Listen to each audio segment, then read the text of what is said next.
solo? He goes, yeah. So what I figured was, you know, young, studious black man, Coltrane, who's going to play the piano. I already invented it. McCoy. Yeah. And playing a couple fourths, maybe a couple lines, that's it. You know? Yeah. Just being completely into the music. Right. He came to my house one time. I had a little true piano, which I had a little handful thing. So he sits at the piano, so I'm going to hear Arthur play. So he goes, my picture was, you know, he starts playing Mr. PC.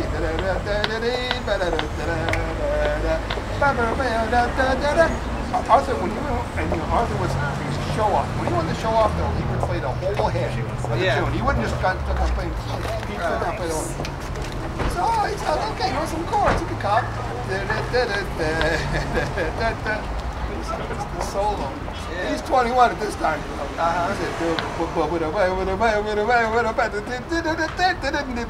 And he starts double timing it at this tempo.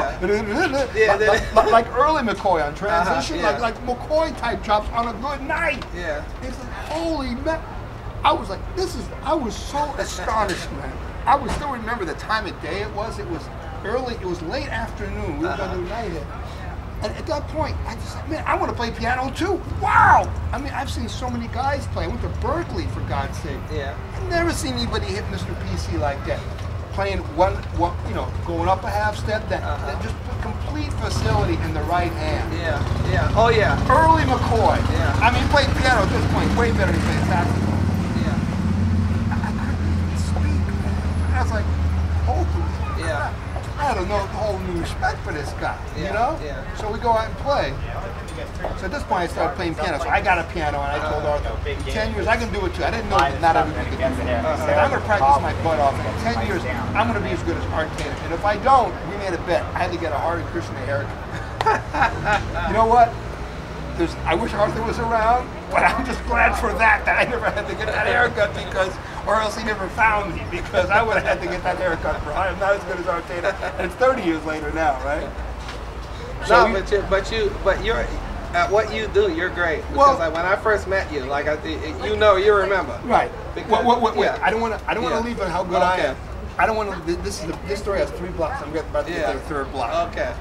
I meet Arthur the first time. Well, I play guitar too, you know, on concert, because I used to open for Larry Cornell. Now, I'm from LA, and we used to know a notorious storyteller. He was a musician. He's okay, you know, but he used to always say in high school, how you doing, man? What you been doing? Just like stuff to me, Larry Cornell. He was all So you thought that was...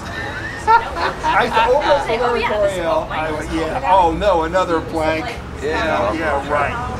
I go, I play guitar, so what do I think? You know, thinking that it's brothers into jazz, I'm thinking, what am I thinking? I'm not thinking John McLaughlin, I'm thinking Wes. Yeah. You know?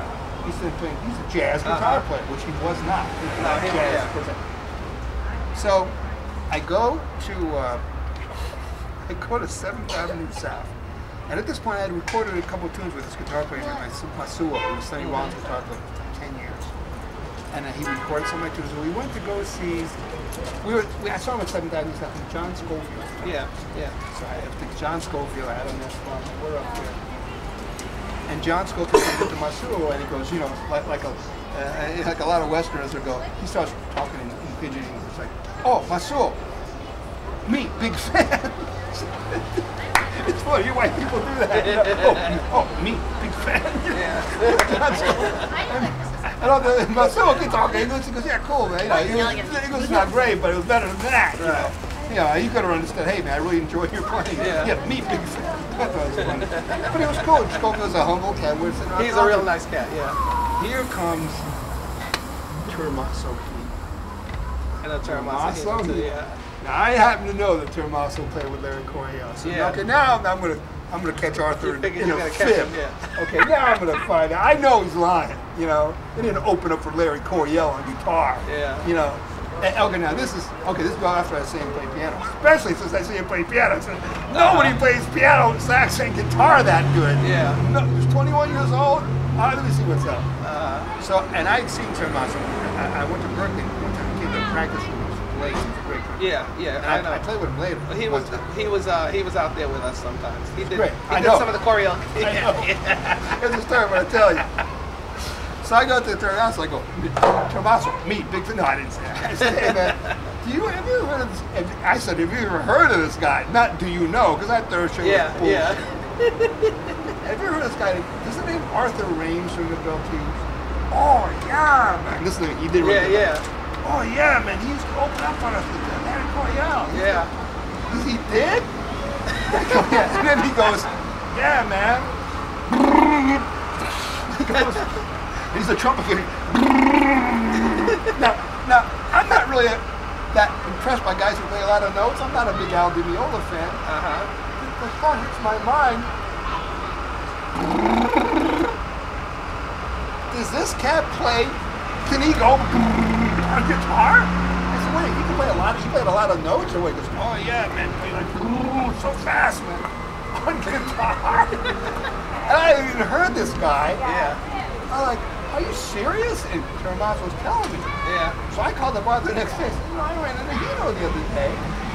Tell me that you like. After I told you when. Arthur left. I said, do you play guitar that great? I mean, what do you sound like? Because you have to, you know, I don't remember. Yeah, you probably said you just got to hear it. Yeah. So maybe we can touch the next part of Live. Now the way you and me met. Okay. I remember. So I just want to get to that point. I was always going to go. And, you know, usually somebody tells me, oh, this guy, what's he sound like? I said, well, that sucks.